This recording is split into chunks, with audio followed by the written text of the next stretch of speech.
Here now is the founder of Disruptive Tech Research, Lou Basenese, and Altium Wealth Portfolio Manager and Market Strategist, Michael Lee. Good to see both of you gentlemen. Lou, good morning, Dave. To you first.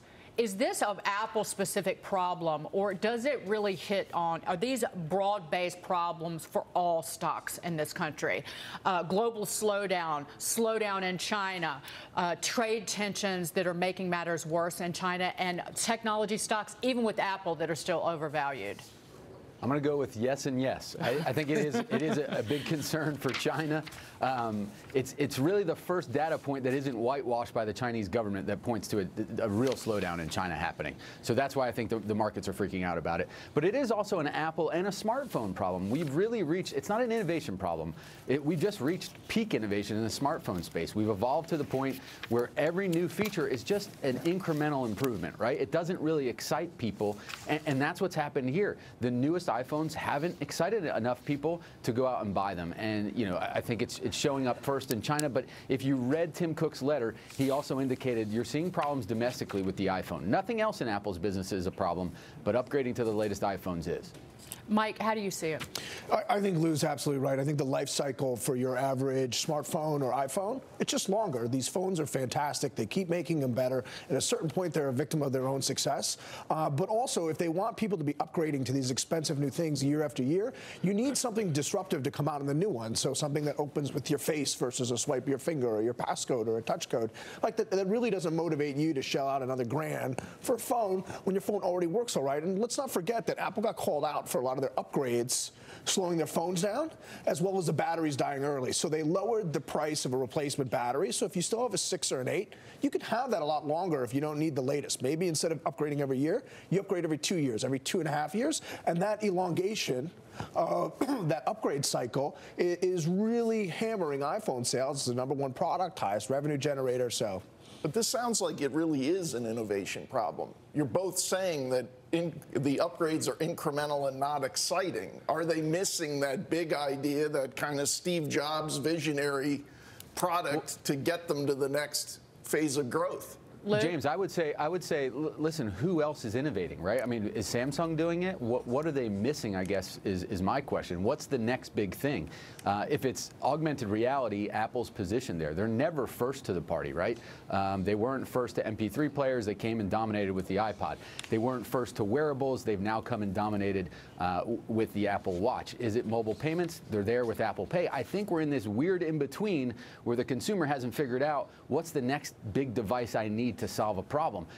So Apple shouldn't be premature in throwing out a solution into the market early like Google did with Google Glass. It was way too early for an augmented reality device, and I think we're in that position right now with Apple. Is they've got to wait. They've got to navigate this interim period, the in-between, until the market and consumers figure out what they want next. I'll point out at Facebook, the Oculus is going nowhere fast. Right. Let's talk about technology stocks broadly. We were talking about it on this program. That was really one of the major problems that kicked off this sell-off in the fall in the first place, was overvalued technology stocks. Apple actually wasn't that overvalued compared to other names, but this morning it is tech stocks leading the global markets lower. So I want to ask you, Mike, what about the broader implications for this Apple announcement? So as a macro effect to the U.S. economy, I don't think it affects it one iota. The problem with the broader implications for the market, though, is Apple is such a big component of not only the S&P 500, the Dow, and the NASDAQ.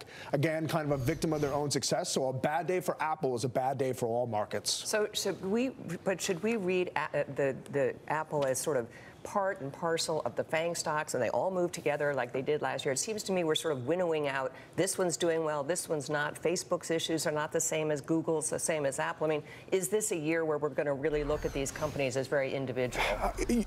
I hope so, because it doesn't seem like Amazon has any problems. It seems like Google is a company where the baby's being thrown out with the bathwater.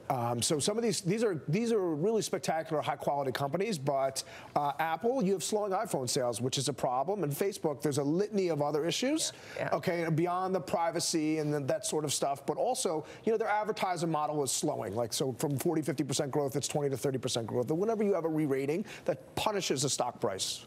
Well, and part of the problem is these stocks just broadly were overvalued because the massive amounts of stimulus that not just the Federal Reserve but the central banks have pumped into the world markets. That it was, quite frankly, it looked like a bubble. It didn't look like 99, 2000, but bubbly, yes. There was a lot of irrational buying, but now we've seen a lot of irrational selling. I think Liz was dead on. This is a winnowing year. I said this with Charles Payne on Monday, that you're going to get, the Fang stocks, forget it. The Fang trade is dead.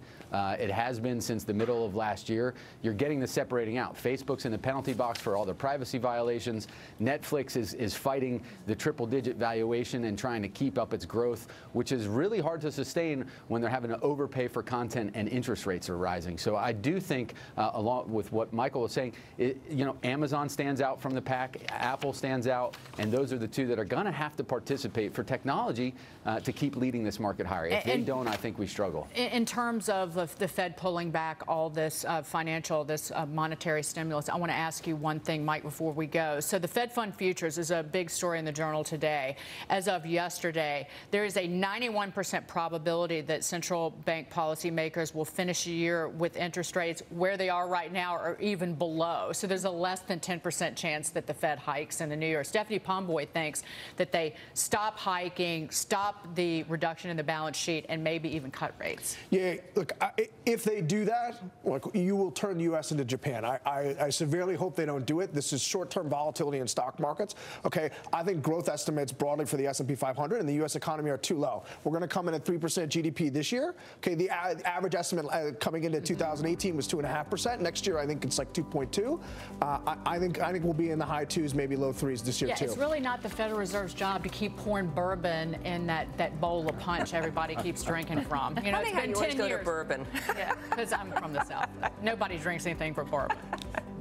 Don't drink clear liquor in the South. Exactly. Thank you, Lou Basenese, Mike Lee. Coming up, week 2 of the partial government shutdown. The brand new Congress.